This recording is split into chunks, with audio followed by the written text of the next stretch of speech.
Assalamualaikum warahmatullahi wabarakatuh. Perkenalkan, nama saya Muhammad Fadli Fakhrudin. Saya dari kelas 10 DPIB 3 akan mempresentasikan materi PAI mengenai hakikat tawakal kepada Allah Subhanahu wa taala. Sebelumnya, apakah kalian pernah tahu apa itu tawakal?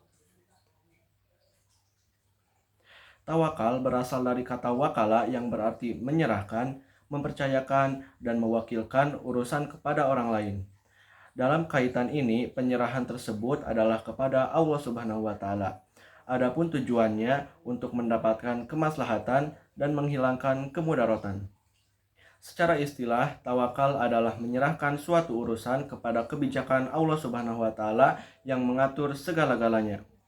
Tawakal kepada Allah Subhanahu wa taala adalah salah satu perkara yang diwajibkan dalam ajaran agama Islam. Berserah diri atau tawakal kepada Allah Subhanahu wa taala dilakukan oleh seorang muslim apabila sudah melaksanakan ikhtiar atau usaha secara maksimal dan sungguh-sungguh sesuai dengan kemampuannya. Tidak dibenarkan apabila menyerahkan atau tawakal segala urusan kepada Allah Subhanahu wa taala sebelum melaksanakan usaha semaksimal mungkin. Demikian juga tawakal yang ditunjukkan kepada selain Allah Subhanahu wa taala. Itu termasuk perbuatan syirik. Rasulullah Shallallahu Alaihi Wasallam selalu pasrah kepada Allah Subhanahu Wa Taala, tidak ada rasa khawatir dan gelisah dalam menghadapi berbagai macam permasalahan. Hal ini sebagaimana Allah Subhanahu Wa Taala berfirman dalam Quran surat Ar-Ra'd ayat 30. A'udzu billahi minasyaitonir rajim. Bismillahirrahmanirrahim. Kadzalika arsalnaka fi ummatin qad khalat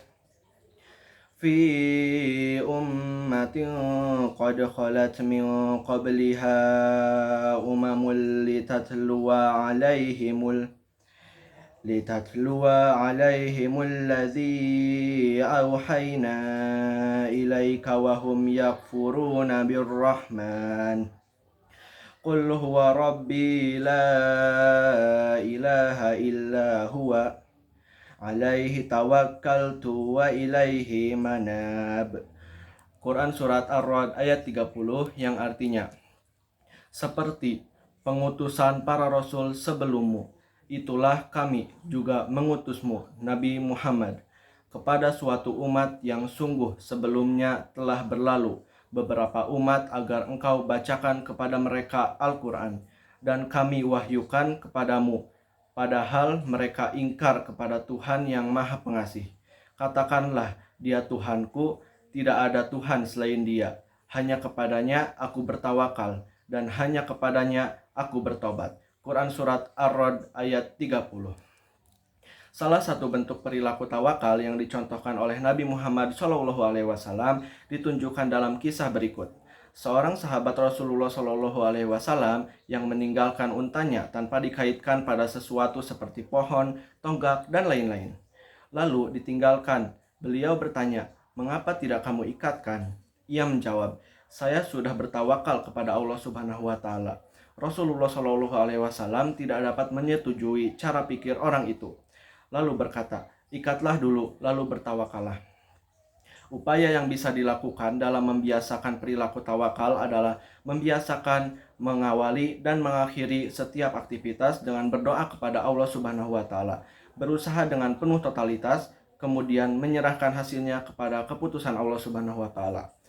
Adapun dampak positif yang kita peroleh apabila ingin membiasakan perilaku tawakal kepada Allah Subhanahu wa taala, yaitu meningkatkan keyakinan dan keimanan kepada Allah Subhanahu wa taala, memperoleh ketenangan dan ketentraman jiwa, mengurangi beban pikiran, mengurangi kejahatan dan tindak kriminal, memperoleh keteguhan hati, menyadarkan bahwa dirinya lemah, dan mengaku kebesaran Allah Subhanahu wa taala.